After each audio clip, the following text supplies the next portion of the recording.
which endorsed our party leader to go and vie for the presidency.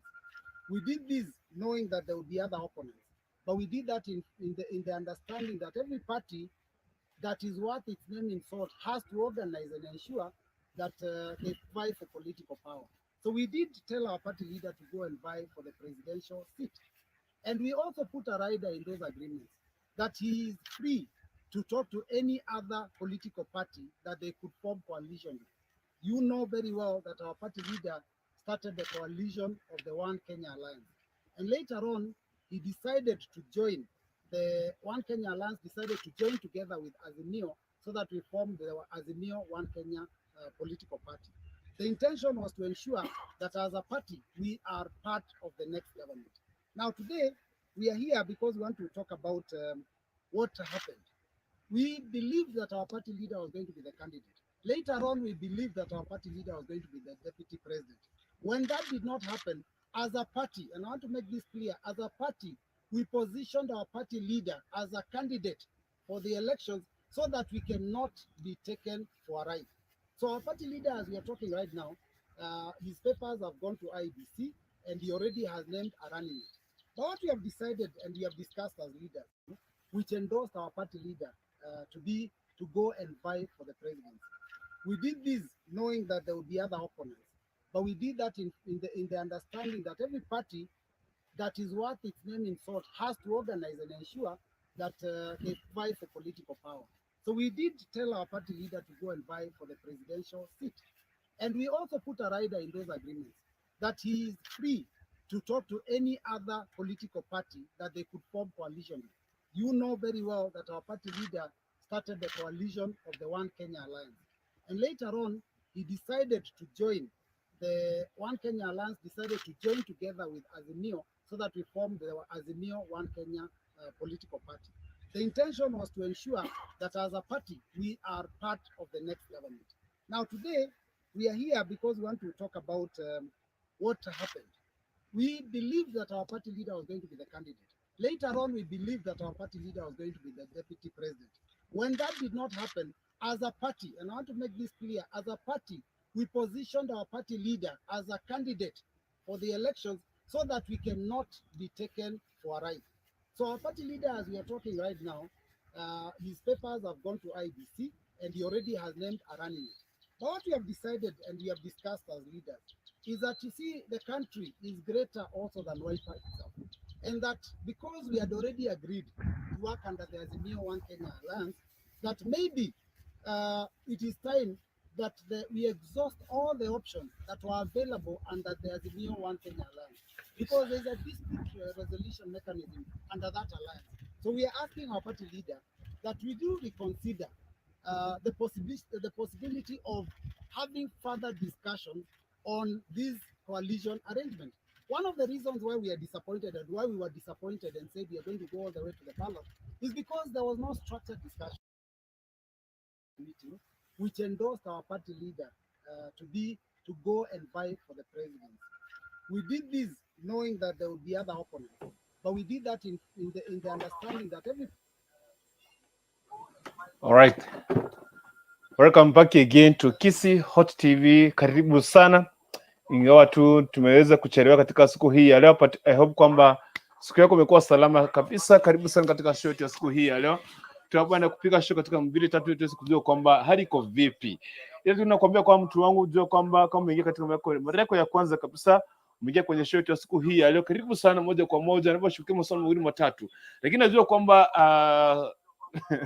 huko mzima tangu tulipopatana hapa wiki jana na hivi leo tupo hapa kwa sababu ya kuweza kujadiliana maswali mawili matatu kuhusiana na jinsi ya kisiasa na kuchanganua maswali mawili matatu kuhusiana na jinsi ambavyo watu ambao wanaendesha siasa yao. Na kukaribisha moja kama unawakilisha katika mtaa wako ule popote ulipo, karibu sana moja kwa moja. Here we want to learn. Tunataka kusungumza maswali mawili matatu. Ila tunisaidie tu kufanya katika maswali haya mawili matatu kushare link. Na tujue kwamba I don't know kama network yangu hapa, I don't know but let me just work on 2-3 issues. But kama umeingia kwenye show tafadhali hakikisha kwamba una like pale. Okay, share and comment because we want to know what is your concern. Okay? I don't know, nana hapa network yangu iko vizuri leo, but utaniruhusu tutakuwa tunarejea katika muda usio kwa mrefu tunapojadili katika masuala haya mawili, tujue kwamba ni nini hasa kinaendelea katika mtaa wa siasa. Lakini katika masuala mawili matatu sasa ikiendelea kunoga chini, kuna baadhi wengine wanalumiana, wengine kuna wasisi wengine wanasema kwamba hii ilifanyika tulikuwa tunataka tujue kwamba katika wakati huu Kalonzo pale amejipanga kabisa. Tusikie kama watu wako waweze kuzungumza leo. Kenya Kwanza imekuwa pale mlimani, Azimio la Umoja pia wao wanajipanga kivyao. Rais Uhuru Kenyatta anasema kwamba lazima tuingie kwenye kampeni kuweza kupigia kuhakikisha kwamba Raila anapata kura. Hasa hata kama Uhuru ako nje ya nchi. Usikia alisema nini kuhusiana na Uhuru aliweza kuzungumza kuhusiana na Raila Amolo Odinga. And by the way, I want to give you that one. There's a statement Uhuru Kenyatta spoke today, not even today, but there's a statement he has spoken outside the country, and so it is somewhere. So there's a lot of the things ambazo zimekuja kutokana na Rais Uhuru Kenyatta, and that's why tonight our topic is all about what is the importance of Uhuru Kenyatta campaigning for Raila Amolo Odinga in the mountain region. And tukijua tu hivyo, and want to talk about Kalonzo Musyoka coming back to Azimio la Umoja One Kenya Alliance. We want to talk more issues, more and more. Despite of Kalonzo Musyoka unveiled his running mate on the other day, so we want to know more because the delegates from Wiper Party have spoken out. They spoke out today concerning their Kalonzo coming back to Azimio or La Umoja One Kenya Alliance. Of course, we are waiting for Kalonzo to come back to the country because he went for a private visit at the United Kingdom. We want to know. We want to learn more and more and more and more. So I want to welcome you to tonight's show. Karibu sana, nitakupatia katika fursa mwafaka. Najua kwamba network sasa imerudi vizuri. Now I'm now okay. I don't have any worry. But just help me to share the link. Hakikisha kwamba umetuma linki kwa watu wawili watatu kwenye comment section ili kujua kwamba what is your concern, what do you take on Kalonzo Musyoka coming back to Azimio One Kenya Alliance. So we want to a lot more here about Kalonzo Musyoka. Wanaota kwamba Kalonzo Musyoka he deserves to be given the deputy president, more especially the people from Kenya Kwanza. They say like Kalonzo was the very best to be given the deputy president under Azimio la Umoja One Kenya Alliance. So there's a lot of, because some were arguing that Kalonzo Musyoka, he has come from far with Raila Amolo Odinga. So this is the moment Raila anafaa kusimama pamoja na yeye. This is the right time for Raila to stand with Kalonzo Musyoka. And something say that Kalonzo Musyoka, his time when he was shining from the Ukambani region, it was a long time ago. So you see, something was saying that Kalonzo came late to Azimio, so he was very busy building One Kenya Alliance. So Charles Chingiru, Alfred Mutua, the other governor, they just came either before Kalonzo. So if Kalonzo was given the deputy president and Azimio One Kenya Alliance, it was to cause chaos and a lot of problems to the Azimio One Kenya Alliance. So despite of the seat that Kalonzo was given, he was not satisfied.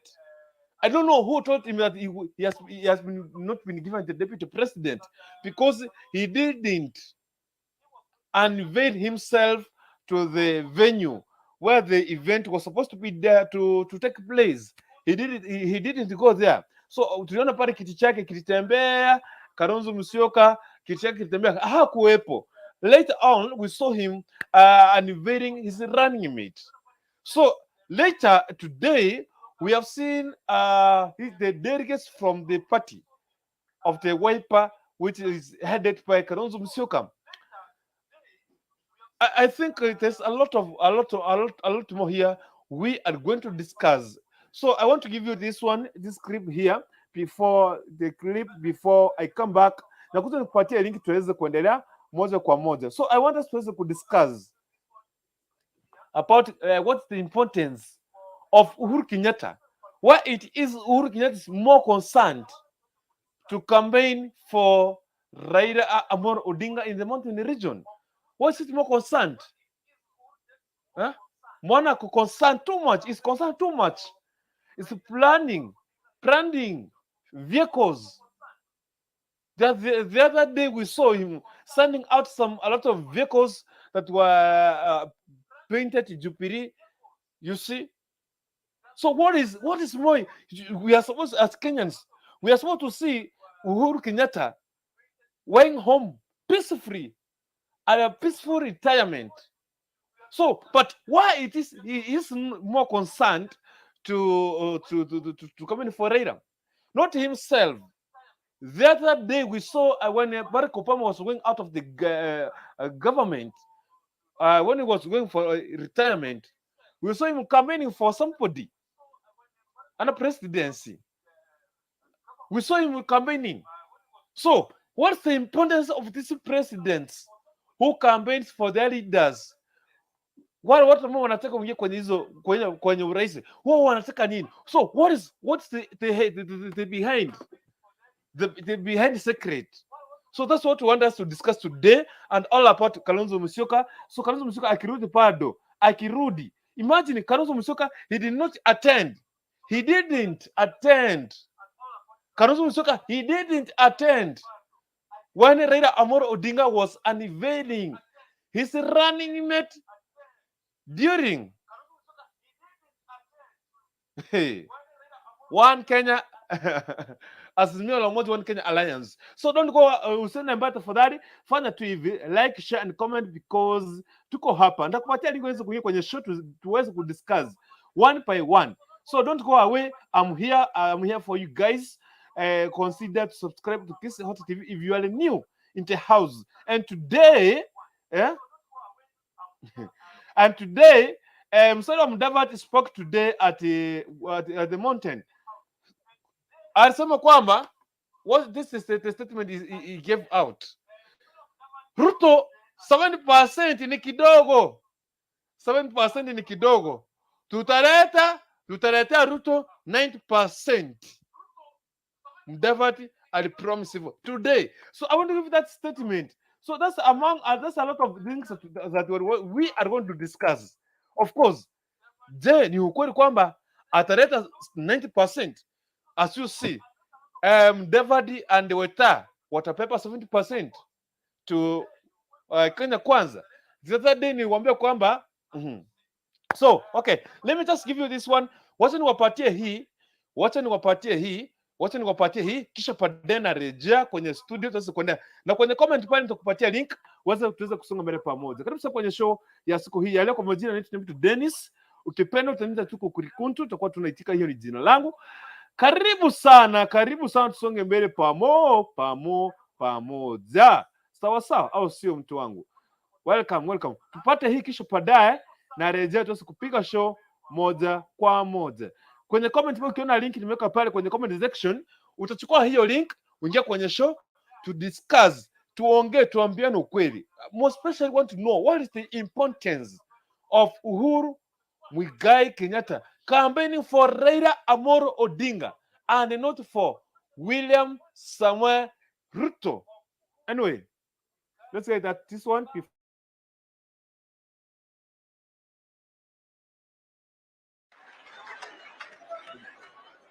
well done.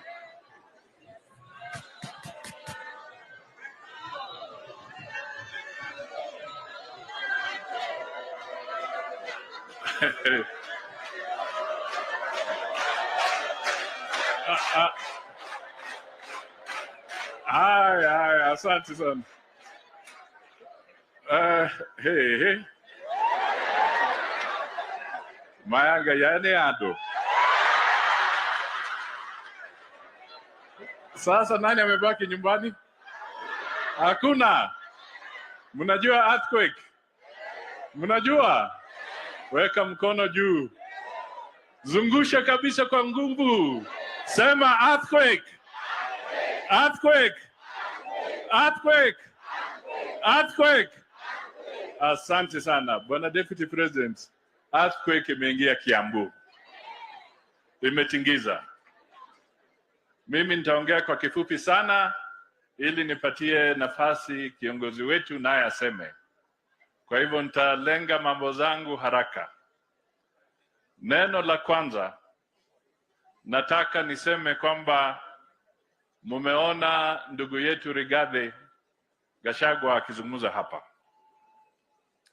Yeye alikuwa kwa provincial administration mpaka huko Ingo. Na wakati Kenya Kwanza ilifanya majadiliano na hatimaye Mheshimiwa Deputy President akamteua kama mgombea mwenza wake, yani running mate.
Kwamba there is a very serious connection ya yale madeni na zile kodi tunalipa.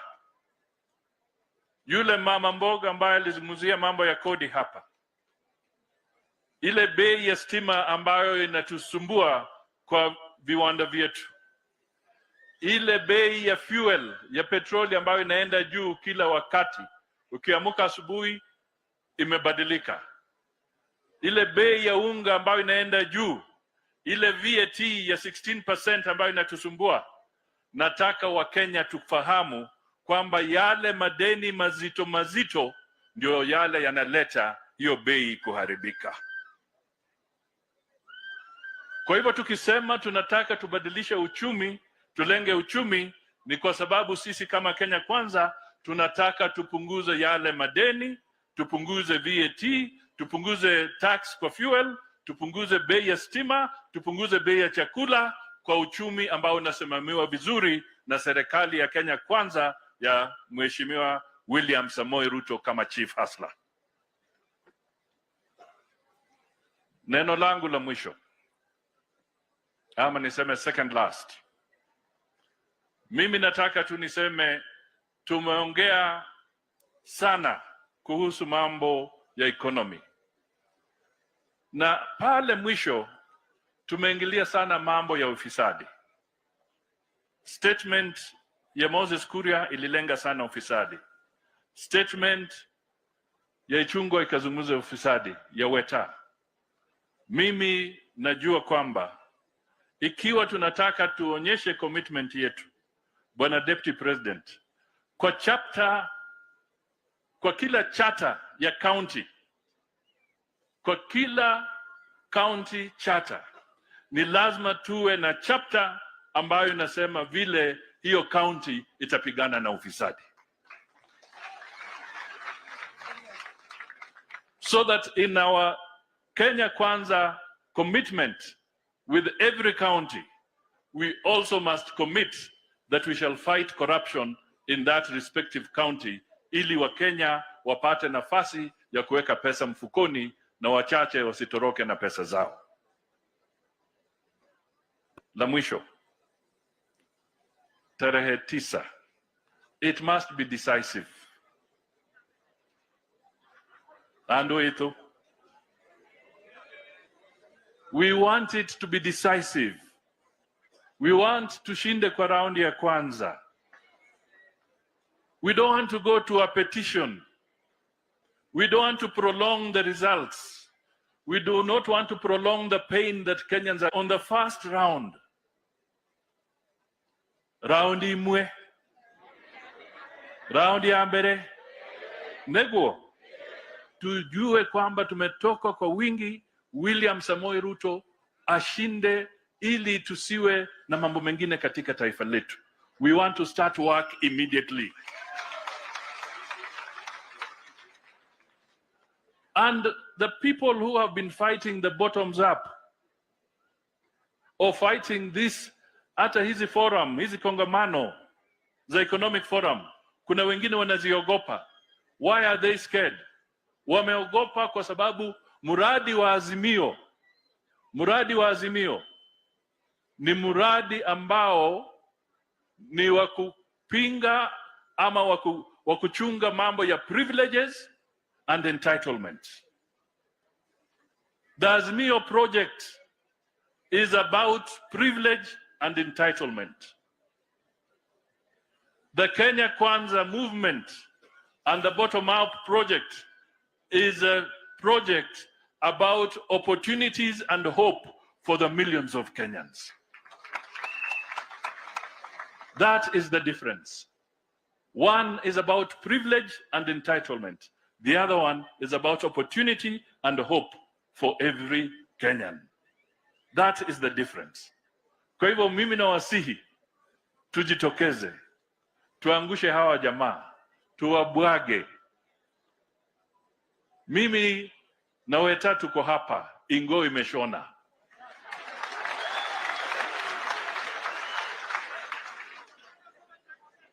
Kule 70% ni kidogo. Tutaleta 90%. Si hata huyo jamaa wa Azimio tulipokuwa tukimsaidia, tulikuwa tunampatia hiyo 90%. Lakini alituacha kwa matani, wanatembea, wanaamua. Ameanza kusema, unajua, sasa hata wewe uanze kujitetea, mimi sitafanya hiyo. Sio ni dalili? Na mimi nasema Uhuru ni mtu mwerevu sana. By the way, don't underestimate him, bwana. Huyu jamaa ni mjanja na mwerevu. Amezungusha hawa jamaa, alikuwa amesema akienda retire wataenda na kitandawili. Na mimi nimechunguza vile Azimio inateleza kwa Mount Mlima, kwa mlima ikiteleza, ukienda kila pahali inateleza. Mimi nimekuja kugundua kumbe Uhuru alitabiri ukweli, kwamba yeye akienda wataenda na huyu jamaa. Dalili inaonekana. Ama nyinyi mnaonaje? Ni hivyo. Haya, mko tayari tukaribishe Chief Hasla, Mheshimiwa William Samoei Ruto? Haya, karibu.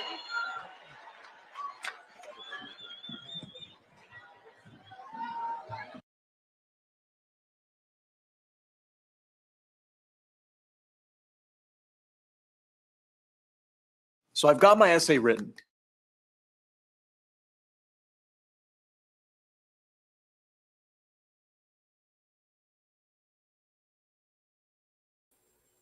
Msikia maoni yake mstari wa Mdavadi, mtoto wa Wenga. Karibu sana tena, nimerudi sasa, siondoki na siendi na sipanduki, nipo hadi mwisho.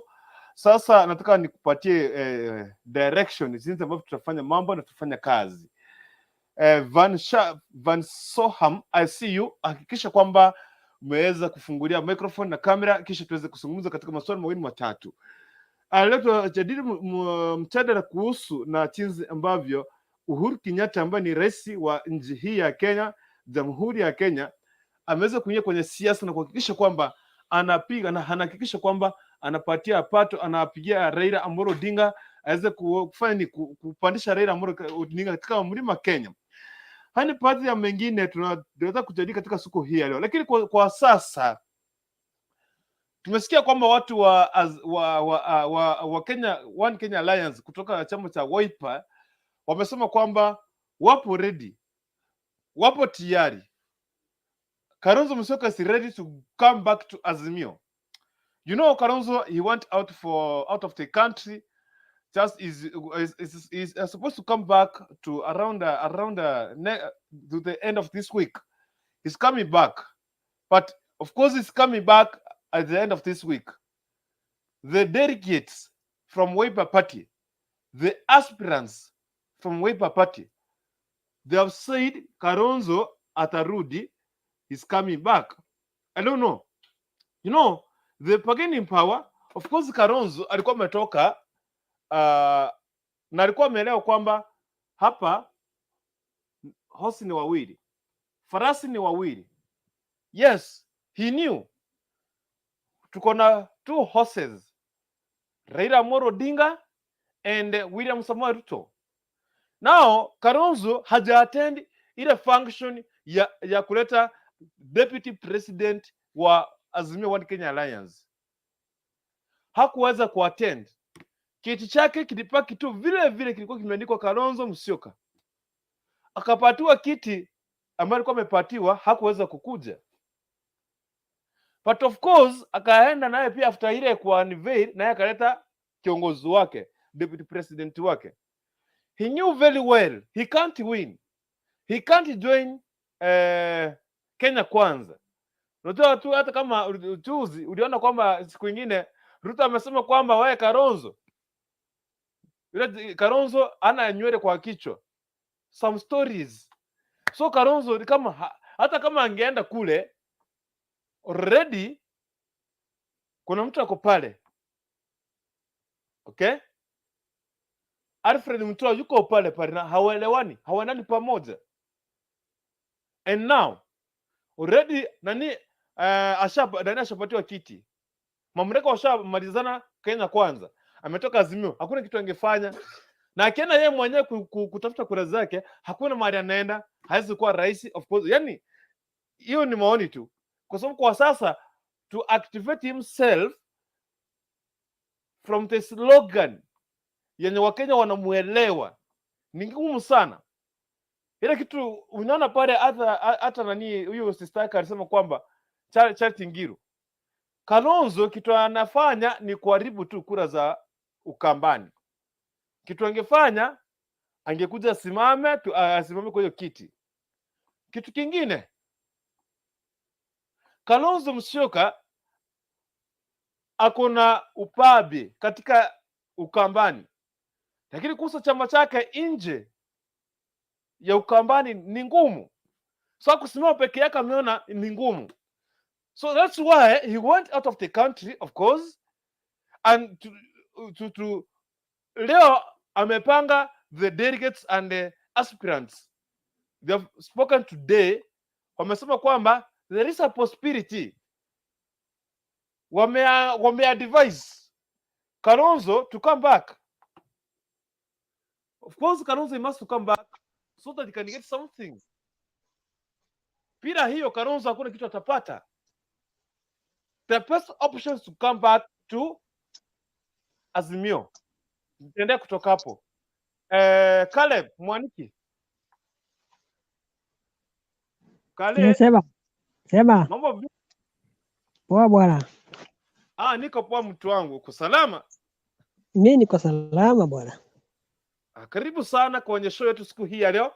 We are talking about Kalonzo Musyoka coming back to Azimio and what is the importance, the benefits of the guy Uhuru Kenyatta campaigning for Raila Amolo Odinga. Welcome, the microphone yako. Okay, sasa hello, nakuuliza. Nakupata? Ni kama nikwambia the news. Unasema Kalonzo amerudi Azimio. Kulingana na delegates wamesema kwamba Kalonzo is yet to come back to Azimio. Wacha nikupatie hii, usiondoke, wacha nikupatie clip. Wacha nikuchezea hii tuweze kusikia ni nini Kalonzo alisema. Usiondoke tafadhali. Sawa. Wacha nikupatie hii, alafu kisha pale utazungumza.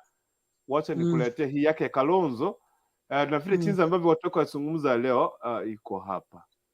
Iko hapa. To see around here. Okay.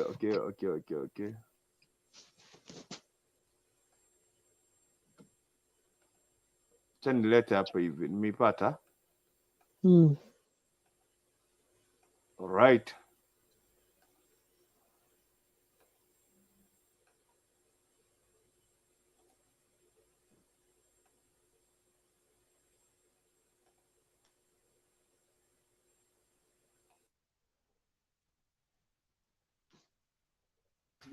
Which endorsed our party leader to go and vie for the presidency.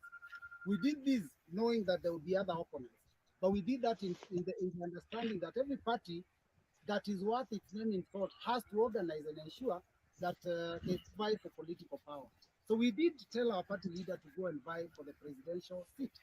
And we also put a rider in those agreements that he is free to talk to any other political party that they could form coalition with. You know very well that our party leader started the coalition of the One Kenya Alliance. And later on, he decided to join the One Kenya Alliance, decided to join together with Azimio so that we formed the Azimio One Kenya political party. The intention was to ensure that as a party, we are part of the next government. Now today, we are here because we want to talk about what happened. We believed that our party leader was going to be the candidate. Later on, we believed that our party leader was going to be the deputy president. When that did not happen, as a party, and I want to make this clear, as a party, we positioned our party leader as a candidate for the elections so that we cannot be taken for a ride. So our party leader, as we are talking right now, his papers have gone to IBC and he already has named a running mate. But what we have decided and we have discussed as leaders is that, you see, the country is greater also than Wiper itself. And that because we had already agreed to work under the Azimio One Kenya Alliance, that maybe it is time that we exhaust all the options that were available under the Azimio One Kenya Alliance. Because there's a dispute resolution mechanism under that alliance. So we are asking our party leader that we do reconsider the possibility of having further discussion on this coalition arrangement. One of the reasons why we are disappointed and why we were disappointed and said we are going to go all the way to the ballot is because there was no structured discussion.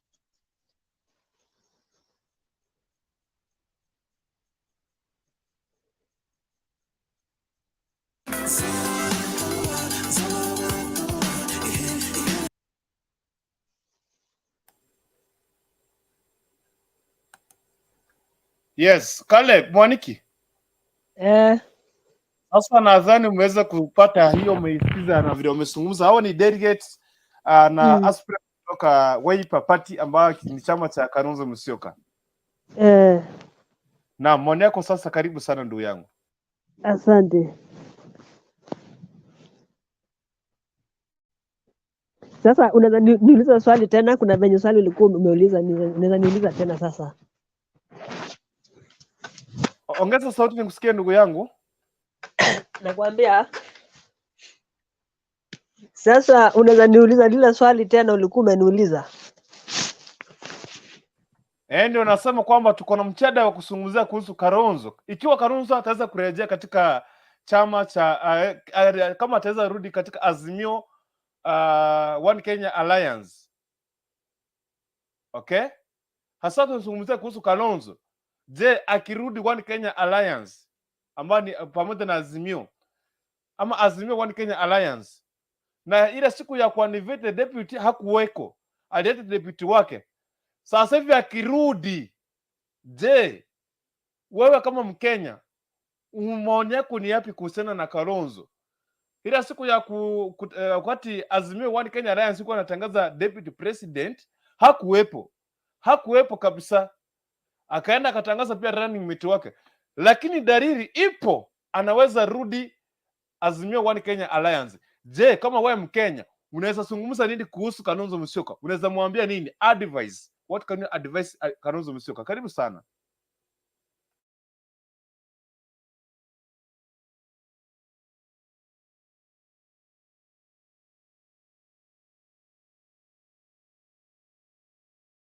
Mwanike unmute. Fungua microphone tafadhali. Fungua microphone. Open your microphone. Yes, karibu. Fungua tena. Sahi uko sawa? Ya, uko sawa. Ndio sasa nilikuwa nasema, unajua Kalonzo sahi ako katika njia panda. Unanisikia sasa? Unanisikia vizuri? Nakusikia vizuri, nafasi ni yako, nakusikia vizuri. Sasa Kalonzo iwapo atarudi katika Azimio One Kenya, basi atakuwa amefanya uamuzi wake tu wa kurudi, lakini atakuwa hapo amejikosea kisiasa.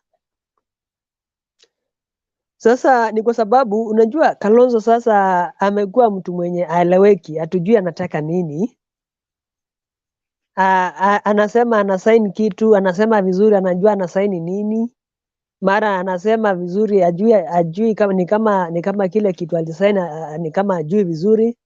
Sasa unaona mwanasiasa kama huyo ni mwanasiasa tuna expect awe na heshima zake. Lakini Kalonzo tunampenda, lakini yale mambo anafanya actually sisi ametuangusha sana. Hasa sisi jamii ya Wakamba ametuangusha sana, kwa sababu yale mambo anafanya hatuoni kama inatufanya vizuri. Unajua Kalonzo, unanisikia? Nakusikia vizuri, tuendelee. Sasa ndo nilikuwa nasema, unajua Kalonzo angekuwa na msimamo thabiti wa kisiasa kutoka mwanzo, maisha ingekuwa vizuri, lakini kitu kile hatuelewi. Kalonzo ni kama, sitaki niseme nisijui niseme nini, kwa sababu hata tuangalie ule upande mwingine wa UDA. Unaona kule kwa UDA si kuna wanasiasa wakubwa ama wakongwe kisiasa kama akina Wetangula huko. Sasa Wetangula na Mudavadi kweli wamepewa kuwa running mate? Unajua hawajapewa. Sasa hii kitu Kalonzo anasukuma, sijui kwa nini anaisukuma, kwa sababu ni kama anasema lazima apate ule deputy. Yes, alikuwa anasema kulikuwa na maangano walikuwa wamefanya, walikuwa sijui wameelewana, sijui atakuja, sijui yeye support Raila tamu moja, Raila amsupport tamu mwingine, ashinda asiposhinda. Lakini sasa unajua mambo imechukua mkondo mwingine. Kalonzo alikuja akapotea wakati Raila alienda katika handshake. Naye wale wanasiasa wengine wakimake decision kitambo, akina Wetangula na Mudavadi wakakimbia kule kwingine, naye Kalonzo akaachwa hapo katikati. Sasa mimi kitu yenye naweza sema, unajua Kalonzo amekuwa mwanasiasa mwenye ule ujanja wa kisiasa sana, wa kusema atapitia katikati yao. Lakini kwa hii season ama hii August, mimi sielewi. Hatujui hata hatuelewi Kalonzo ataamua nini. Kwa hivyo mimi kile kitu ningeona tumpatie Kalonzo tu wakati vizuri, tuone ile political decision ata make, but hata kama atarudi kwa Azimio ama nini, mimi sioni contribution kubwa sana yake, kwa sababu ni kama hata ile command ya kura za kampani ni kama amempoteza sana kwa sasa hivi, kulingana na mimi. Right. Caleb. Usiondoke na kuja katika swali la pili. Shikilia hapo ningie kwa Nashiti. Tusikie mwanake ni yapi. Bado kuna second question, so don't go. Na kama unatutazama karibu kwenye show, ukiangalia kwenye comment section, unaona kuna linki ya Kisii Hot TV. Hiyo linki ukiguza tu itakufikisha hapa ndani kwenye studio na tutaweza kujadili maswali mawili matatu kwenye live discussion. Victor Nyandoro anasema kwamba the reason why Uhuru is campaigning for Raila, according to he knows very well Ruto will not give peace in Kenya, and that's why he's campaigning for Raila Amolo Odinga. Asante sana Victor Nyandoro for your concern. Nashti, Hala, mambo vipi? mambo fresh. Karibu sana ndugu yangu, Poa poa. nafasi ni yako. Siku nyingi jo, swali lilikuwa ni gani? Nimecome in late. Ya siku nyingi ndugu yangu, ni kwa sababu ya likizo kidogo. So leo tunazungumzia kuhusu Kalonzo. Of course ile siku wakati Azimio One Kenya Alliance walikuwa na unveil the deputy president, Kalonzo Musyoka hakuwepo. Baadaye akaanza kusema kwamba alisema kitu yenye haelewi, hajui. Kisha later on pia yeye alitangaza running mate wake, but kulingana na dalili na vile delegates kutoka Wiper wamezungumza, wamesema kwamba Kalonzo atarudi the negotiation, wa discuss na Azimio, waelewane kwamba ile kitu alikuwa amepewa waweke chini into details, waandike chini kwamba Raila akishinda hiyo kitu itakuwa yake. So kama akirudi Mariariana nje, akirudi Kenya, wakati chini wakubaliana, waandike chini kwamba atapatiwa hicho kiti. Je, Kalonzo akirudi Azimio One Kenya Alliance, wewe kama Mkenya unaweza mwambia nini? What can you advise him? Je, anaweza leta advantage ama analeta hasara? Nafasi kwako na shiti. Van Saham, hakikisha kwamba umeachilia microphone and camera, umefungua zote ziko on, ndio tuweze kuingia kwenye show. Van, asante sana, tuendelee na nafasi ni yako. Sasa unajua Kalonzo hatukatai ni kiongozi mkongwe, lakini problemu yake amefanya saa hii watu hawamuelewi na watu hawamuamini, kwa sababu problem ameianza akiwa wakati walikuwa wameunda third force. Unaona, from there akashindwa yeye kama mwanasiasa mkongwe, akashindwa kusimamisha wenzake ndio kuonekana hiyo third force. Kitu nyingine, amekuja ndani ya Azimio.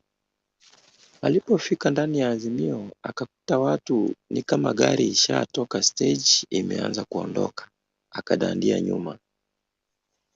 Amedandia nyuma, ameingia akaanza kuleta demands zenye watu wengine walifeel like ni kama anajaribu kuwa overtake.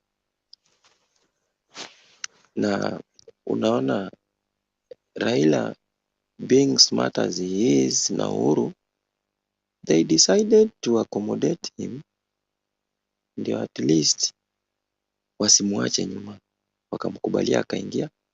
Wakati tu aliingia, alianza na issue ya jina kwamba Azimio lazima kuongezwe jina la mlengo wake huko mbele, ambao aliruhusiwa ikaongezwa. After hapo alikuja na idea ingine, akasema anakuja na kitu inaitwa three legs stool, ambayo alikuwa anataka ni yeye, Raila na Uhuru Kenyatta.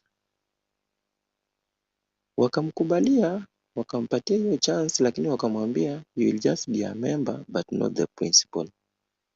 Na ukaona ameitana wabunge wake wakaanza kumwambia kama si principal, I don't know, we don't want, sijui nini. Hiyo ikakuwa hapo.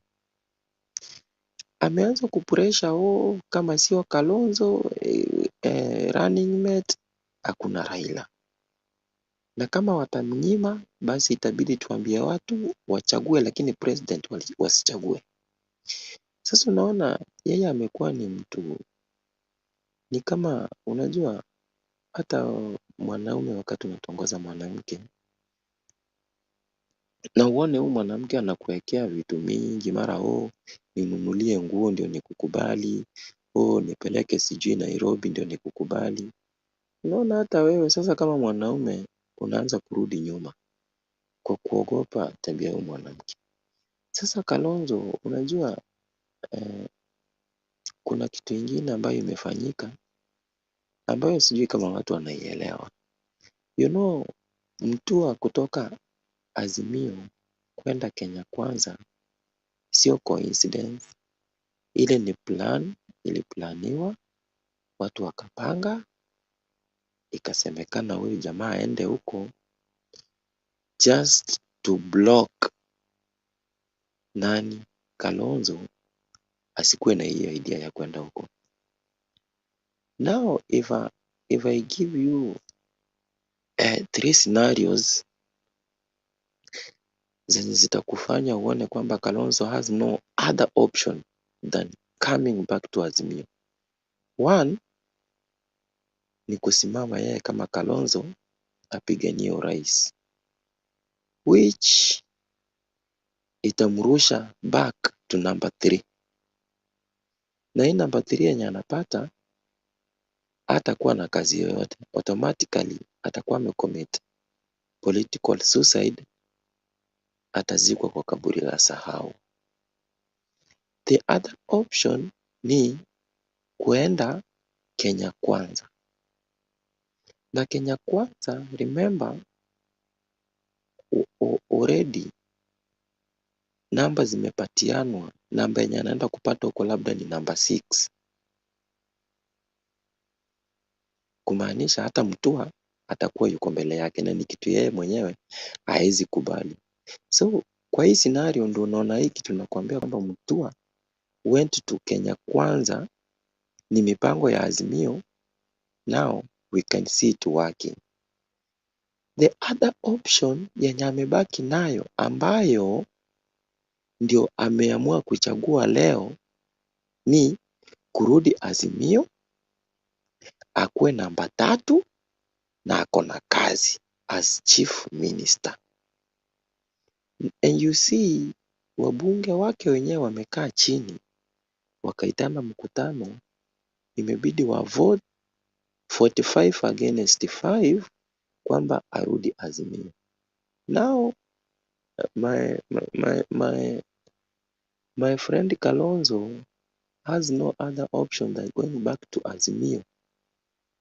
And it's only if he doesn't want to commit suicide, political suicide. Azimio ndio only option itamfanya akuwe relevant. Other than that, ni either choose aende Kenya Kwanza akuwe namba 6 after Mutua, na hii ni kumaanisha akikubali kuwa namba 6 mbele ya Mutua, nyuma ya Mutua, then Ukambani automatically atakuwa ameidonate kwa Mutua, na ni kitu yeye kama yeye sidhani kama ako ready kufanya hivyo.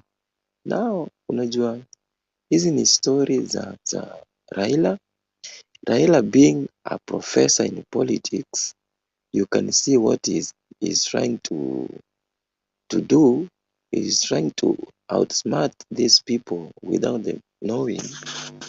Na ni kitu yenye amesucceed. Now wacha tungoje hizi siku 2-3. Kalonzo anarudi tu Azimio, ako pale anaenda. Hiyo ndio naweza kuambia.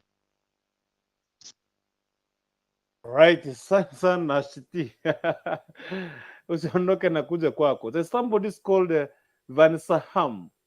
Ananiambia kwamba mic imekataa please. I don't know unatumia simu gani ndugu yangu. I don't know simu gani unatumia. But ningekuweza kukuambia uweze kuingia kwenye Chrome. Ingia kwenye Chrome, andika YouTube. Ukiandika YouTube, andika Kisi Hot TV, ukiandika Kisi Hot TV.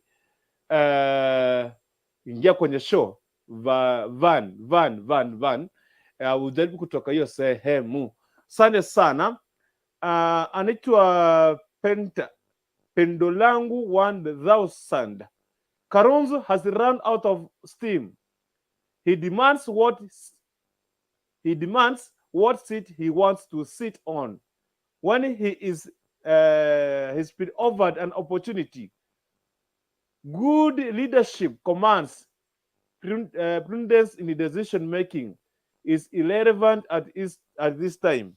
Hey, Wakenya jamani. Anyway, I don't know Kalonzo utatoa nguvu wapi? Energy itatoka wapi wakati tutarudi Azimio One Kenya Alliance? So Kalonzo is demanding, you know, when they came together as but the only condition that I saw, which was the only condition can say that had an advantage. Okay, it has to balance the condition balanced. Kenya the Azimio One Kenya Alliance president, he comes from Azimio One Kenya Alliance, the deputy. Do you see? So two with the balance. Kenya pale Kenya Kwanza watu walitoka katika sehemu moja. I don't know why. So hani maoni yako, lakini kama wewe Mkenya, yani ile siku kama wewe Mkenya anakuja kwako, amekuambia ninaja kwako, unajiandaa, unaambia watu nitakuwa na mgeni, pia unajiandaa, wanakijiji wanajiandaa, mgeni anakuja, unachinja ng'ombe, finally mgeni anakataa kukuja, anakuambia atakwambia sitaki kukuja, ati siku hiyo nilikuja, mnipatia sukuma, sikukula sukuma, sikuli sukuma mkani. Sasa baadaye akikuja kulia kwamba nimchinjia ng'ombe na ng'ombe wanakijiji wamekula imesha, na nakwambia nitakuja, I come. So je, Kalonzo akirudi Azimio ataonekana vipi? Umeaniveil, umepeleka makaratasi yako IPC. Yeah? And do you know the reason why? Mbona leo hakuwa kwenye ile IPC wakati ilitanisha the all aspirants or president aspirants wote Nairobi? I don't know. He said someone need to replace him. But mwana hakuwepo. It's okay. No problem. Lakini akirudi, ataanza kurudi vipi? Ile siku ameitwa hayupo. Speech hakupatiana. Sasa anarudi, unarudi aje ndugu yangu? Sasa si hapa ni political suicide. Anyway, another thing we are talking about today is all about why Uhuru Kenyatta is more concerned campaigning for Raila Amolo Odinga. The other day, we saw him giving out Jubilee vehicles that were planted at Jubilee Party. They were going to do what? To campaign for Raila. Himself, there are a number of schedules as starting in some few days from now till the end of campaign. Tutamwona pale akianza kupiga campaign pale Mlima Kenya na other parts of the country. But the question is, why ni nini Uhuru Kenyatta, why is more concerned to campaign for Raila Amolo Odinga, not Ruto? I don't know wewe mwaneko ni yapi. Tunapoendelea tu hivyo kwenye comment section nimeweka tena link ya Kisi Hot TV. Karibu kwenye show, tupige ngumzo, tujadiliane maswali mawili matatu, tujue kwamba je, ni nini kinaendelea. Ashiti, Yes. unaweza zungumza nini kuhusiana na why Uhuru Kenyatta is more concerned to campaign for Raila Amolo Odinga in the mountain region and si Ruto? Even if you saw him when he was outside the country, alizungumza nini kuhusu the statement itself yenye anapatiana nje, you can see inamaanisha nini? Karibu sana, tuendelee tena. Unajua, nikupatie mfano, labda wewe mko kwa familia na mko watu kama 5. Hii familia mko na baba yenu, aende awagawie kila mtu shamba, kila mtu akwe na kwake. Alafu wewe uende uuze shamba lako. Sasa urudi tena uanze kuambia baba akusongea kale kashamba kake Kenya ameacha pale kando kidogo. You see, the problem, the deputy president, rais ashasema wazi. I think hiyo iko kwa public domain. Ameshasema kwamba ataacha nchi kwa mikono iliyo salama. Now, swali yenye inafaa tujiulize kama Wakenya, kati ya sisi Wakenya na Uhuru, ni nani atakuwa amemjua deputy president in and out? Most probably the answer will be it is the president. Maana wamefanya na yeye kazi, ameona tabia zake, he knows ni nani anadili na yeye, he knows ni kitu gani anaweza akafanya. Now, yeye mwenyewe amejiita mkutano kwa akili yake, akajua kwamba huyu is not suitable to hold this office. So, he has every right as a Kenyan voter to choose whoever he feels like he is going to lead this country in the right direction. Na ameshasema hiyo. Sasa hili swali kwamba ni kwa nini, na wakati rais mwenyewe ashasema kwamba anaangalia yule mtu ambaye atalidi Kenya, ataleta Wakenya pamoja kwanza, si kugawanyisha Wakenya, si masuala ya kusema sijui kuna wale sijui wameiba sijui nini, pesa sijui wakapeleka nje, sijui unaanza kuattack mpaka the government bodies, mara unasema sijui KRA, tukiingia tutawafanya hivi, mara we Matiang'i, we are coming for you, mara ukienda huko kuna sijui Kibicho, sijui nini, as in you are attacking everybody. Yani kila mtu tu mwenye ana cross mbele yako, you are ready to fight him. Wacha nikwambie, hata Waswahili hawakuwa wajinga waliposema usimtukane mamba kama hujavuka mto. Ngoja kwanza uvuke, ndio sasa uanze kuongea huko ng'ambo ya pili. Wewe uko huku unategemea huyo mtu ndiye atakuasha in, na uko hapa unajigamba venye unaweza fanya mambo kumuliko, venye unaanza kufunga watu wenye wamekuwa wanaenda against na wewe. My friend, mimi sidhani kama that's the right direction.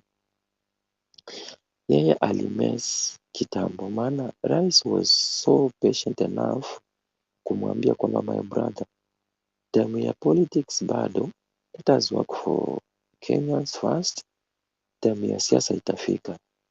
Na yeye mwenyewe aliamua tu kuchoose njia yenye alichoose. Now he's facing the consequences kwa njia yenye alichoose mwenyewe. Rais ashasema madaraka yanaenda wapi. Ni mtu blind mwenye hata ama mtu mwenye haelewi maneno ndio atashindwa kujua serikali inaenda wapi. Yeah.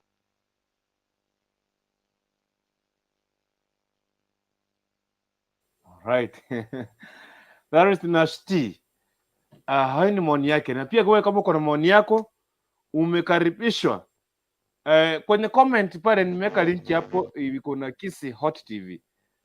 Hiyo comment ukiguza tu itakufikisha hapa ndani, utupatie maoni yako. Leo mchada tulikuwa tunazungumzia ni kuhusu Kalonzo Musyoka kwamba atarudi Azimio. Licha ya yeye kuweza kukataa kwamba na kuweza kupinga kwamba ile kitu alikuwa amesign hakuwa anakielewa. Mara nyingine anasema ati I was the one who was preferred to be given the deputy president, not Martha Karua. Mimi ndio tumetoka na Raila Amolo Odinga mbali sana. So yeye akisema tu hivyo, So he never attended. Hakuweza kuattend the function of unveiling the running mate of the Azimio One Kenya Alliance. And as the government, so that meaning kwamba when they come together, wakati walikuja pamoja kama One Kenya Alliance, where is the founder and or whatever, Martha Karua, Gideon Moi, we had here kina Moses Wetangula, Davadi, and Kalonzo, wengine waliondoka, wakapaki wachache. So amount wale wachache walipaki wameketi chini, wamejiunga pamoja na Azimio, wameunda coalition inaitwa Azimio One Kenya Alliance, of which Kalonzo hakuwa anataka. Alikuwa anataka akuwe kama yeye ndiye mkubwa katika One Kenya Alliance. Of course yes, wameingia kwenye kwingine, but according to vile wameangalia, wametoa running mate katika One Kenya Alliance. Now imebalance Azimio na hapa kumebalance. Ukienda pale Kenya Kwanza, akina Wetana Musalia walienda wakatengeneza One Kenya Kwanza, but hawakupatiwa the deputy, still wako pale. I've seen today Musalia wa Mudavadi amesema kwamba Mr. Deputy, 70% ni kidogo, tutaleta 90%. Kama tulikuwa tunapatia Raila 90%, bado tutaleta 90%, not 70%. Hivyo ndio amezungumza. And now the big question here, na Shtima sema kwamba ni juu sasa ati nani ati alikuwa anatoka hapa nje anaongea vibaya kuhusu president, anaongea vibaya kuhusu government, and that's why the Uhuru Kenyatta blackmailed William Samoei Ruto for not to campaign or asimkampenie. But another question is this, Nashti. So meaning kwamba hizi vitu Ruto anaambianga serikali ni za ukweli, and that's why they want to blackmail him. Another, or ni juu sasa huyu jamaa Ruto anajua ile kitu ambao wamefanya kibaya, ndio maana yake wanataka kumfungia nje asikuwe rais aende kuwasumbua, waleta mtu wao, ama what do you mean to say? Alikuwa anaongea, so hizi vitu alikuwa anaongea ni ukweli. Unajua wakati mtu anaongea kitu kingine ukweli, sometimes unaweza mao tu kumblock, kumwattack na different way to make sure kama umemblock aweze kwenda mbele. Kwani kuna mtu ame blackmail nini Ruto? In fact, Ruto amejiblackmail mwenyewe. In fact, is the chief blackmailer in Kenya, kwa sababu there's nowhere that the president has blackmailed the deputy president. The only thing he requested from him was punguza siasa, tufanye kazi, time ikifika utafanya kampeni zako, unaona. Na deputy president akaamua tu kuendelea na mambo yake. Hakuna mtu ashai blackmail deputy president.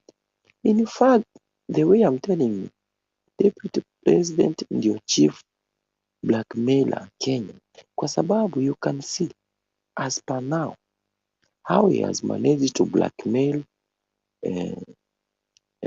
the guy from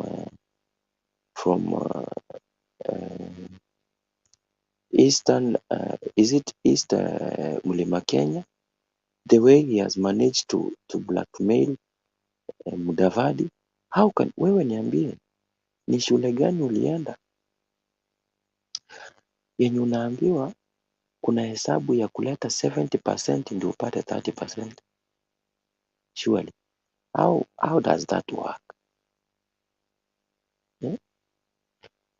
And again, why should you blackmail others kuwawekea sanctions kwamba lazima waleta certain percentage, na wakati yeye mwenyewe hajajipatia hiyo, deputy wake hajampatia hiyo kwamba lazima ulete 20% ama 30% ama 40% ndio upate hii seat. Why? He's blackmailing. Okay, what if these guys fail to bring that whatever he's telling them? It means aende kuwapatia hiyo kiti ama namna gani? And ebu iangalie from this perspective. Anaambia Kingi alete 50%. Hii 50% yenye anamwambia alete, yeye mwenyewe chama chake UDA kimesimamisha mtu ugavana. Kingi amesimamisha mtu ugavana. Now, if it was fair enough, angesema since I'm requesting 50%, then let us do this. Wacha nisimamishe huyu mtu wangu wa UDA, ndio Kingi apate watu, alete hii 50%. Lakini it's like Kurukuntu, it's like I'm requesting from you 50 bob, na nimekuja nimeiona ulikuwa umeiweka vibaya, ninakuja ninachomoa ile 50 bob kama uioni, alafu ndio nakuja nakwambia hebu nisaidie 50 bob hapo. Unaona? Now anapatia Kingi amletee 50%. The same place yenye anataka 50%, yeye mwenyewe ashachukua like 30% na ishajumwa. Sasa hii 50% inaenda kutoka wapi? Surely. Can't you see hii ni blackmailing other people? Kama yeye si blackmailer, ni kwa nini Kindiki na Gachagua wameenda kwake? Kuna allegations zinasema kwamba hao watu walivote 3 times. 3 times Kindiki akiibuka mshindi. Why did he blackmail him akamwacha akaenda kuchagua Gachagua? Why? Now, between Uhuru Muigai Kenyatta mwenye alimwambia tafadhali ndugu yangu wachana na siasa, ikifika tutafanya siasa, akakataa, na yeye mwenye ameita watu kwa blackmail kuambia vitu zenye hazimake sense. Who is the blackmailer now? If you can answer.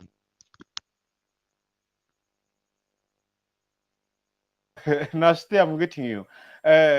Unaweza kidogo nishughulikie kamera yangu kidogo tu, tuende nishughulikie kamera yangu kidogo.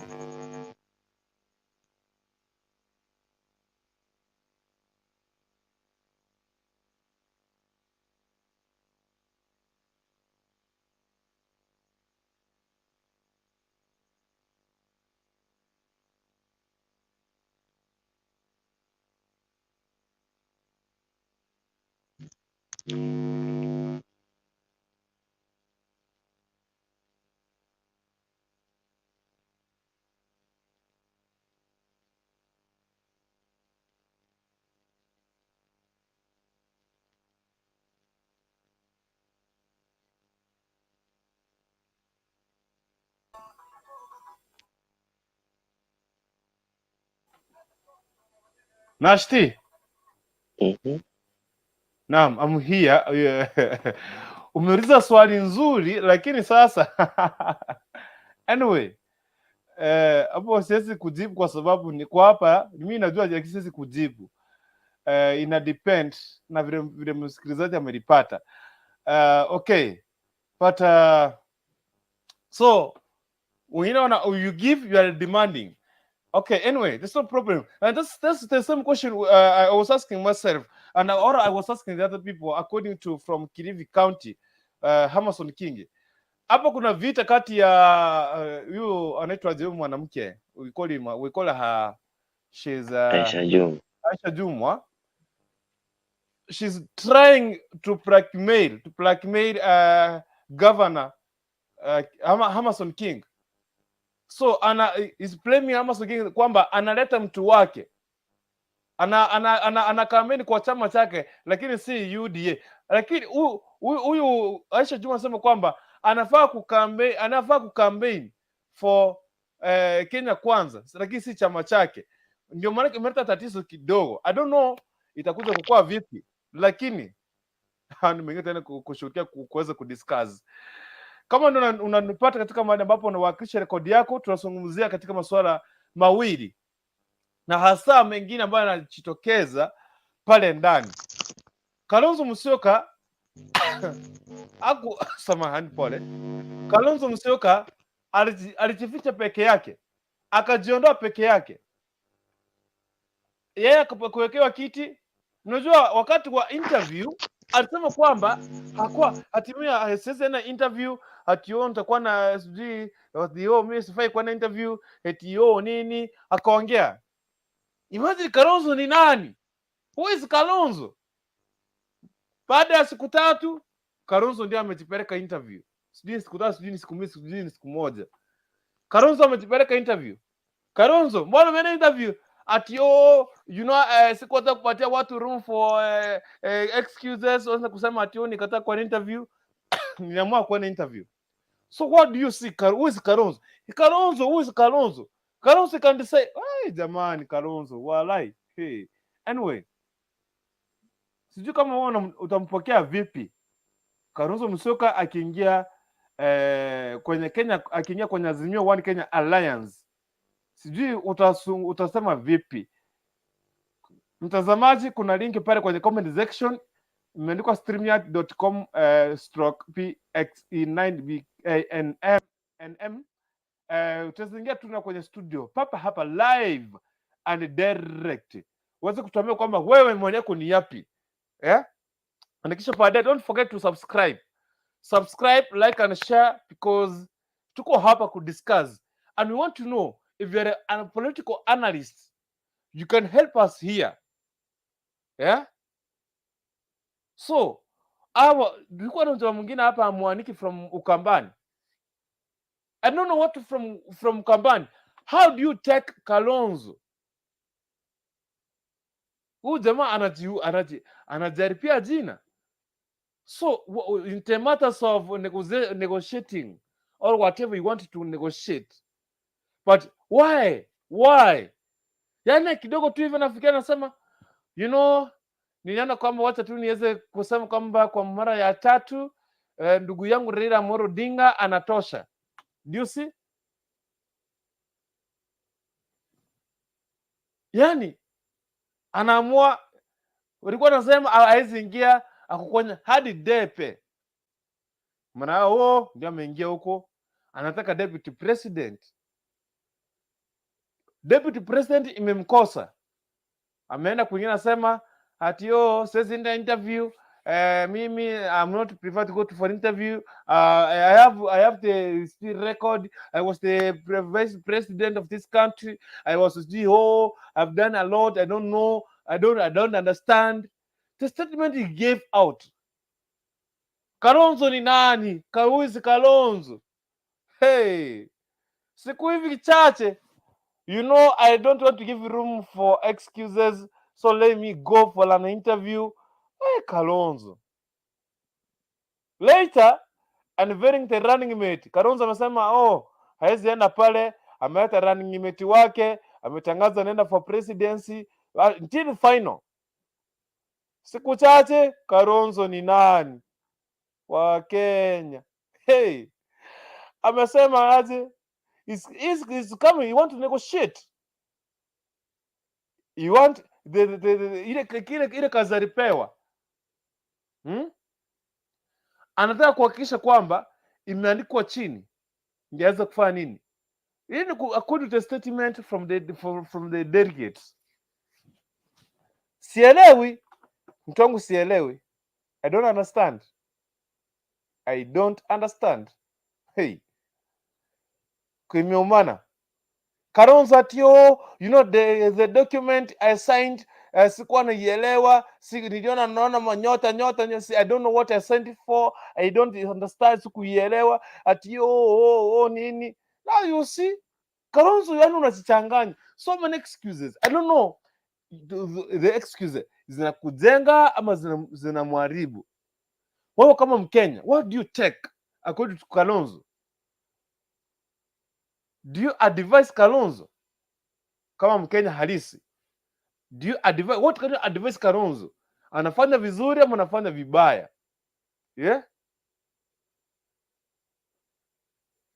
Upate nafasi, what opportunity, uketi na Kalonzo Musyoka, what can you tell Kalonzo? What kind of advice utaambia Kalonzo?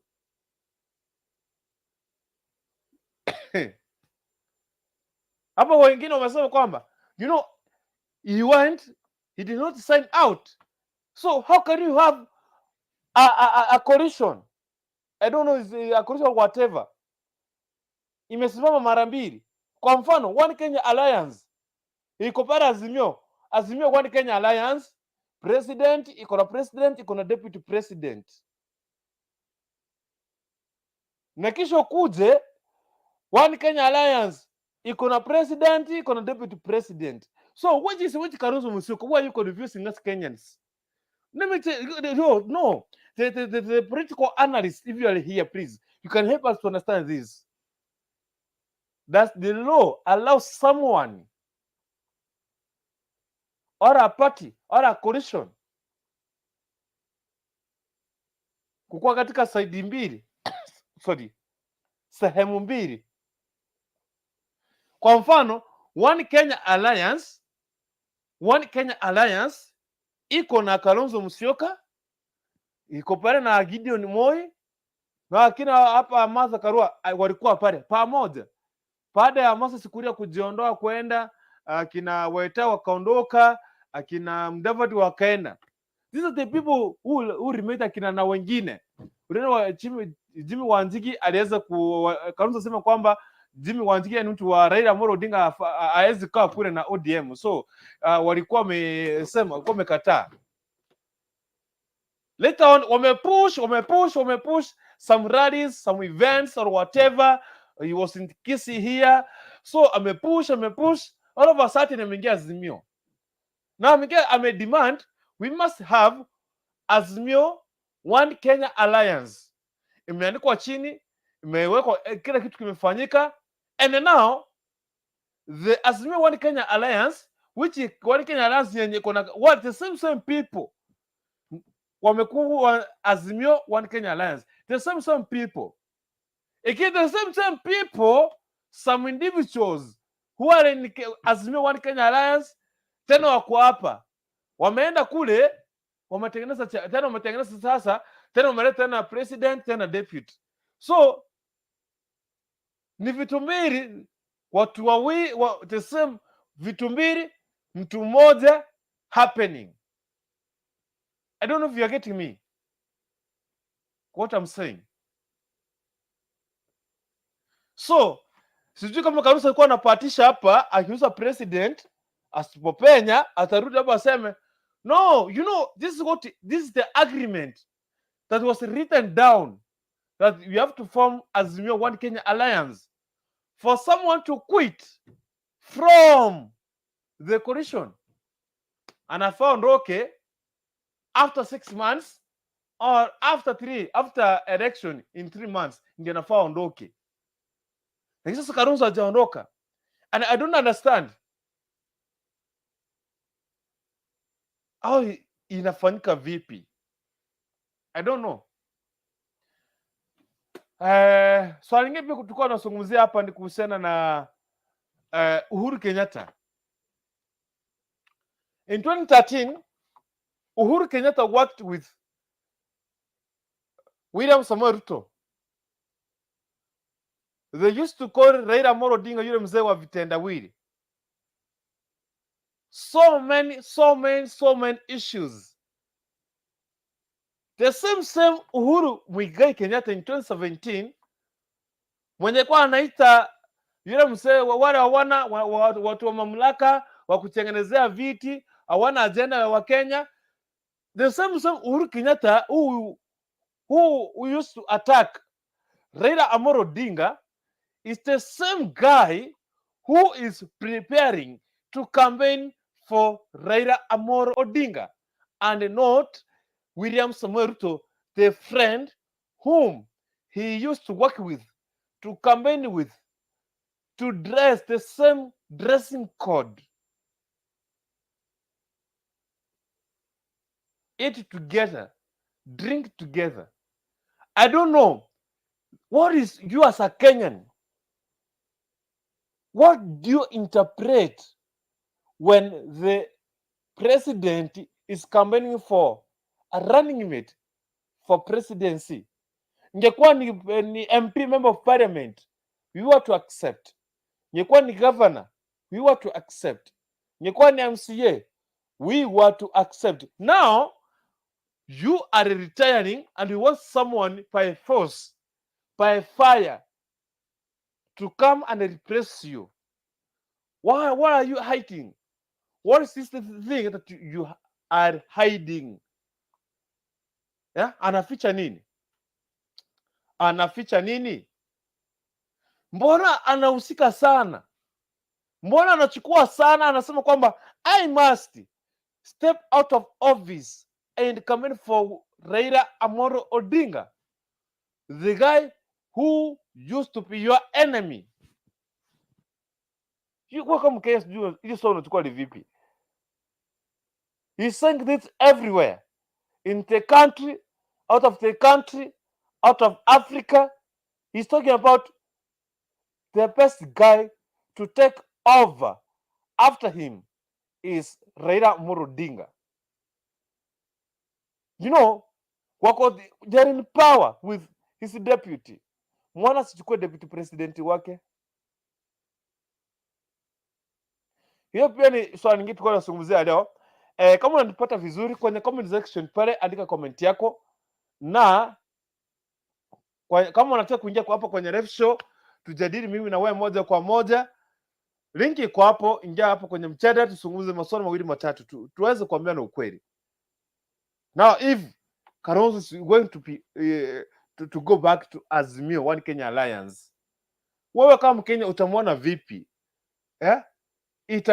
Yani, what according to you, how do you take it? Excuse me. Again, today leo watu wamekuwa pale leo nani wamekuwa pale katika mlima Kenya. By the way, leo Kenya kwanza. I don't know if you heard what Moses Kuria said.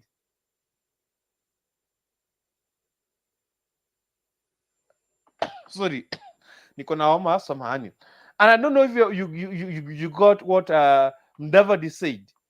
Mudavadi promised to give 90% from Western region, not 70% as it was promised by William Samoei Ruto. Excuse me.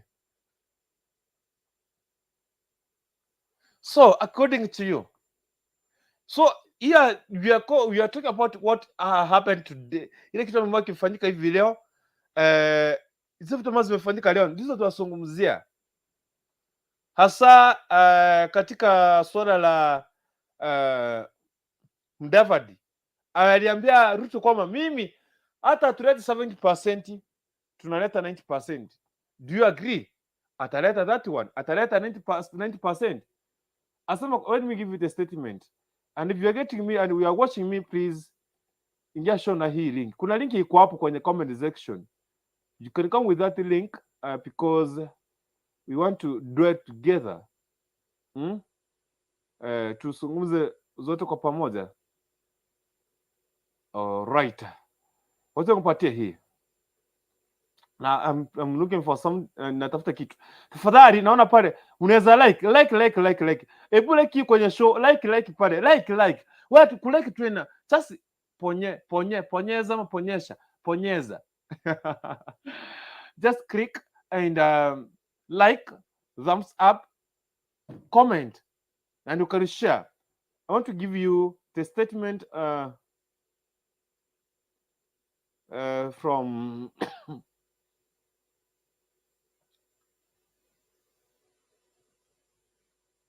nataka kupatia hii ya Mudavadi. We are giving out 70% and see 90 but not 70.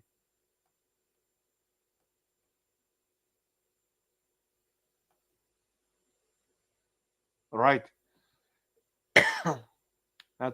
Nashtukia sauti yangu hapa kidogo, takuwa narejea hapa na niweze kujua kwamba kile kitu kipo shwari kabisa. Kwa kitu cha kutengenezea hapa kidogo tu jamani, mtu wangu. 70 ni kidogo sana, tunakuletea 90%. I think it starts from somewhere here, so let me give it to you guys. Usiondoke kwenye studio, a lot more.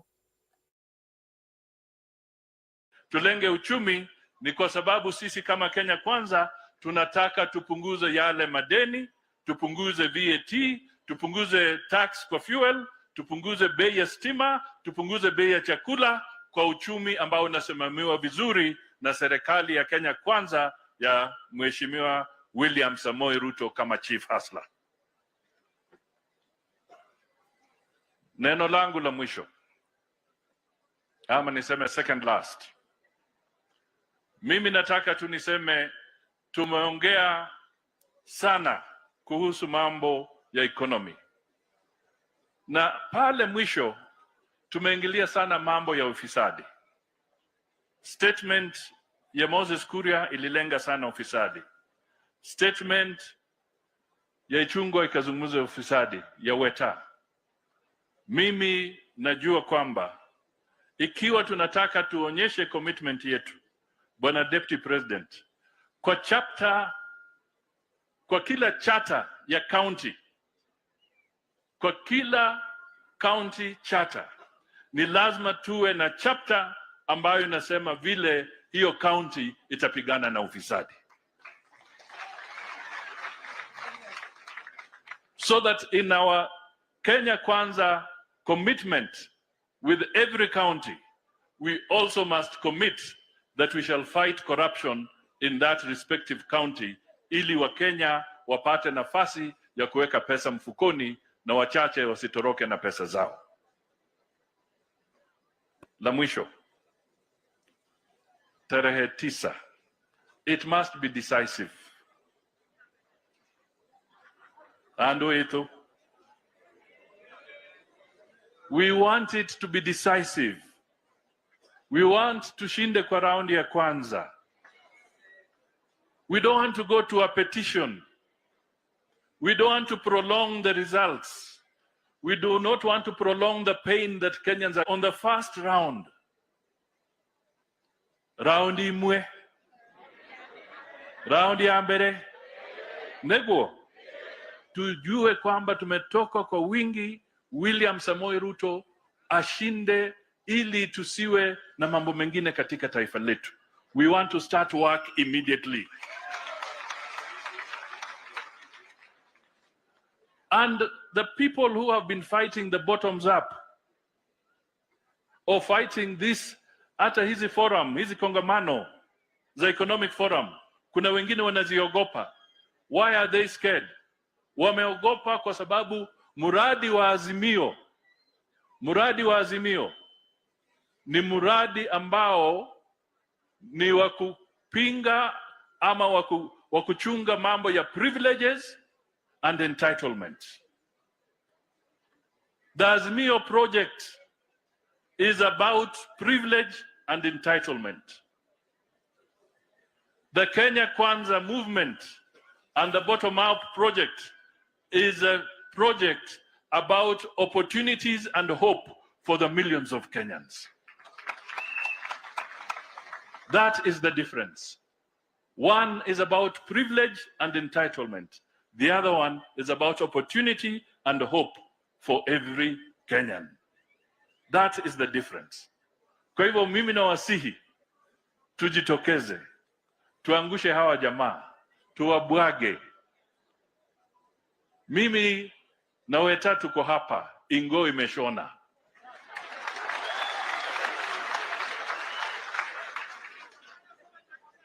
Kule 70% ni kidogo.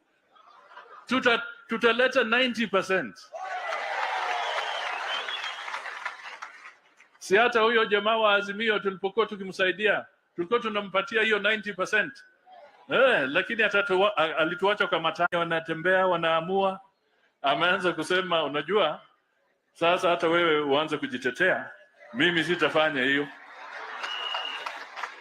Sio ni dalili? Na mimi nasema Uhuru ni mtu mwerevu sana. By the way, don't underestimate him bwana. Huyu jamaa ni mjanja na mwerevu. Amezungusha hawa jamaa, alikuwa amesema akienda retire wataenda na kitandawili. Na mimi nimechunguza vile Azimio inateleza kwa Mount Mlima, kwa mlima ikiteleza, ukienda kila pahali inateleza. Mimi nimekuja kugundua kumbe Uhuru alitabiri ukweli kwamba yeye akienda wataenda na huyu jamaa. Dalili inaonekana. Ama nyinyi mnaonaje? Ni hivyo. Haya, mko tayari tukaribishe Chief Hasla Mheshimiwa William Samoei Ruto? Haya, karibu.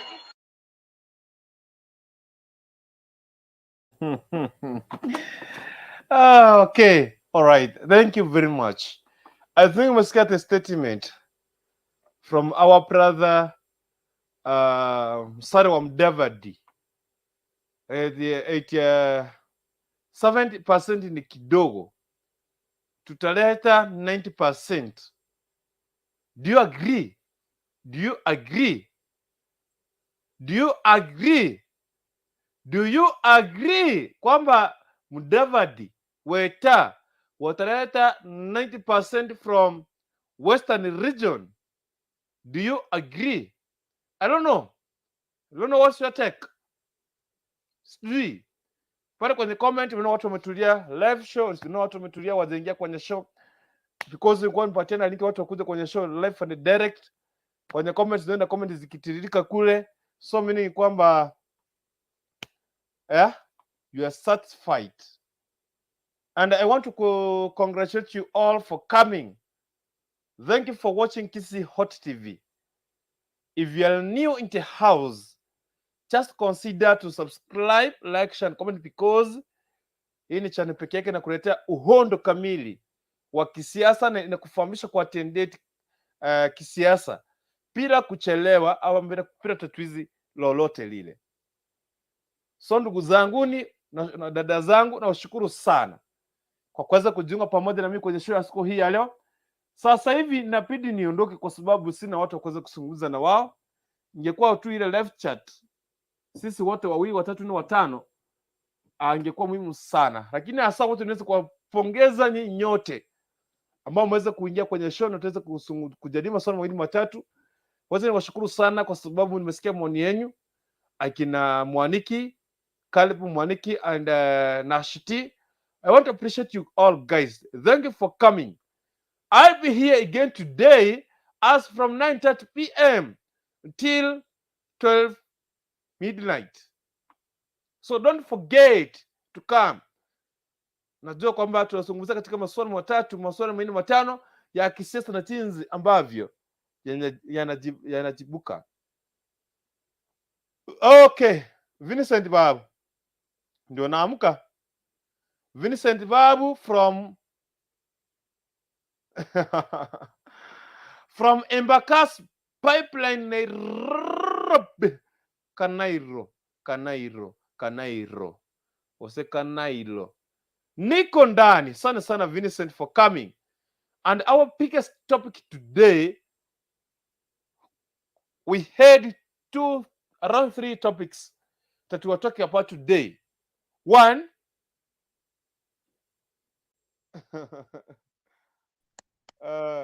Vini. Neaje Deno? Umekaa sana bwana. Unajua umeenda sana bwana. Alafu niko poa mtu wangu, mimi na kwanga likizo ilitembea kidogo, so I was to go, you understand, likizo ikikuja nao inapidi tu uende. Anyway, karibu sana. Thank you. Nimeshukuru kwa hiyo mjadala. Hata kama ulikuwa unaenda nimekuona nimeacha kwenda. Atuminie. Yeah. Jua kwa hii mambo ya Kalonzo anatuletea shida. Mi hata sioni kama kuna haja ya kulijoin tena, haina haja.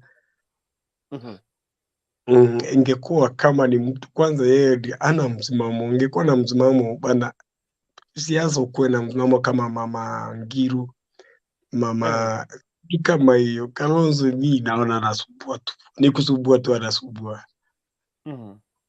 Yes, unajua tungekuwa kama mtu angekuwa na msimamo, hii vitu asingeendelea kama sasa hivi yenye ziko. Yeye mwenyewe ajijui, ile kutajichua. Angekuwa anajijua, angeamua ile wakati ile ya kwanza vene aende mpaka mwisho, lakini zi ati ushafika unaenda unarudi. Nakaa kama huyu mtu wetu huyu anaita nani huyo debut. Naona alizunguka hata jui na yeye mahali yako nani Chosman. Kitu kama hiyo buda. And what can take Mudavadi amesema kwamba 70% to deliver 70% from Western to Kenya kwanza ni kitu kidogo. They will deliver 90%. Do you agree with the statement of Mudavadi? Mudavadi, I cannot agree with Mudavadi because Mudavadi, even MCA akisimama, I don't know kama atajokuwa. Number one, Mudavadi 2013 I think 2013 ndio alisimama ulaizi ama yeah 2013 hakushinda even Raila. Unaona kuwa kwenyewe kama anaweza peana kaunti mbili block ni sawa, lakini kama hata peana block hizo kaunti mbili ni ngumu bana, hawezi yezi kabisa juu wenye tunafanya nao kazi wengi ni wa watu wa Western, na wao wenyewe wananiambia hivyo, kusema ni ngumu sana. Huyo mzee kama angekuwa kiongozi ambaye anayesikika kule, unajua watu kiangalia ile jamii ni watu wengi sana, lakini shida hawako pamoja. Huyu ana dance kivyake na huyu ana dance kivyake, hiyo ndio shida. Angekuwa kama Mheshimiwa Ruto vena ameweka Rift Valley pamoja, unaona wako pamoja. Mheshimiwa Raila Odinga ameweka Nyanza pamoja, tukiwa ndani. Tukuje Central Region, kwa saa hii hawako pamoja kwa saa hii, lakini miaka imepita walikuwa pamoja, lakini 2022 ndio naona changamoto kwa Central Region. Tukuje Eastern, naona hata hiyo saa hii hawako pamoja because ya mtosimamo kwa Mheshimiwa Kalonzo Musyoka. Kwa nini nasema hiyo ni ngumu kwa Musalia Mudavadi kuleta 70% kuenda Kenya kwanza? Ni ngumu. Akienda sana is around 30%. Akienda sana ni 30% according to me. Wakwandokwani huyo ametoka. Sawa, hiyo ndio naweza sema mtu. Unajua kama ukiangalia kiumbali Mr. Dennis, ukiangalia mtu kama Gachagua, sikuwa nataka kumwongelea sana, lakini wacha nimwongelee.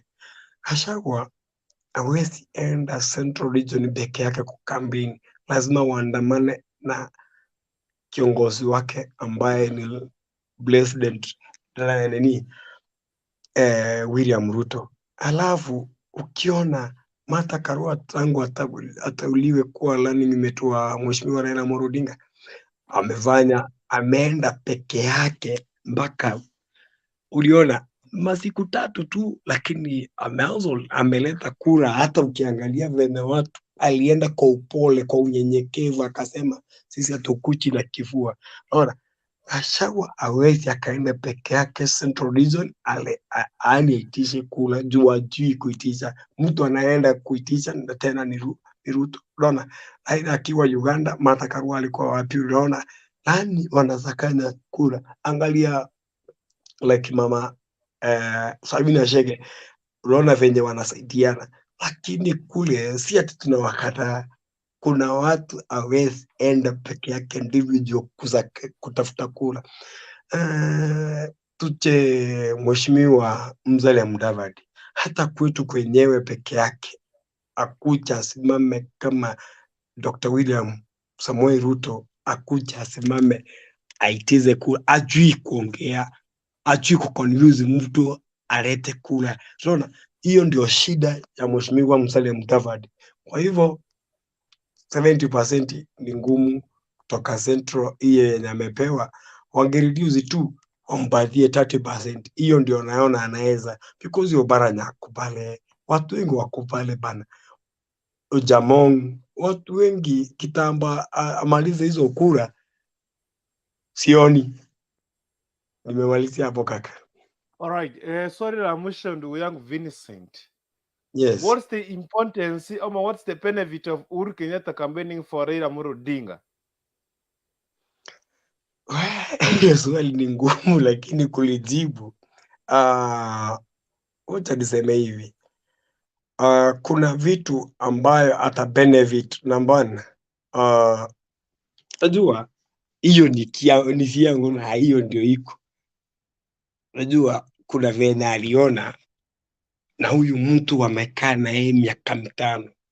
Ukiangalia aliangalia huyu mtu, sinaona hata jana, ilikuwa jana sijui nilikuwa aliongea akiwa Switzerland, think kitu kama hiyo.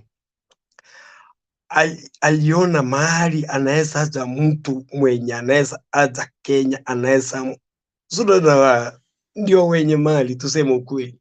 Kuna vitu zenye anaweza nani Mheshimiwa Raila Amolo Odinga anaweza mwekea, akiwa hata akisema wakati ile alikuwa anamsupport, alisema mimi mahali naona kula yangu ni kwa Mheshimiwa Raila Amolo Odinga, kwa sababu hapo ndio atakuwa yeye mwenyewe atakuwa safe. Si kitu kingine, ni kulinda ile mali na kampuni zile. Unaona shares, kuna shares ameweka kwa STL. Sasa kitu kama hiyo itakuwa kwa mtu kama Ruto, kitu kama hiyo, na I think naweza ongelea kama hivyo. Hiyo ndio anaweza, yani huyu Mheshimiwa Raila ataiweka sawa kuliko ule mwingine hivyo.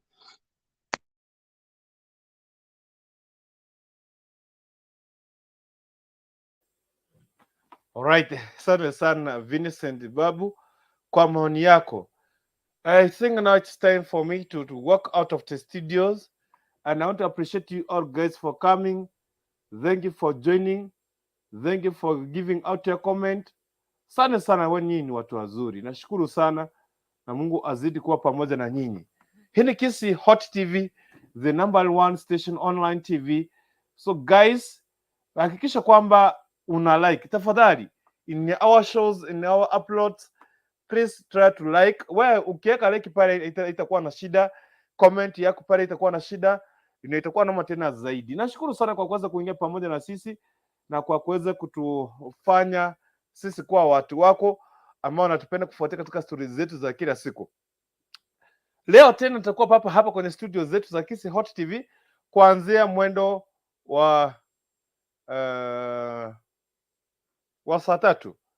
Lakini jua kwamba Wiper MPs endorsed Kalonzo Musyoka. Kalonzo Musyoka is return to Azimio. The MPs who are allied, the delegates who are allied to Wiper Party, they have endorsed Kalonzo Musyoka to go back to Azimio, One Kenya Alliance. Thank you for watching, and let God be with you guys. Let's meet in the next show as from today. Kuanzia leo mwendo wa saa 3:30 ya jioni. Kwa wakati kama huu usiondoke, tutakuwa moja live and direct. na usikose kesho kuanzia mwendo wa saa 1 hadi mwendo wa saa 2 tutakuwa moja kwa moja na Women Rep Kisii County aspirant Maureen Mora Obino should be live in the morning kuzungumza pamoja na sisi. Don't miss our in the morning show, guys. Welcome as we will talk more and more. Kwa sasa mimi naitwa Dennis Kokorikontu na sasa nimeondoka. Mungu akuwe pamoja na nyinyi, and may the grace of our Lord Jesus Christ and the love of God and the fellowship of the Holy Spirit be with us now and forevermore. Amen and amen and amen and amen and amen. See you in the next show. See you. Bye-bye.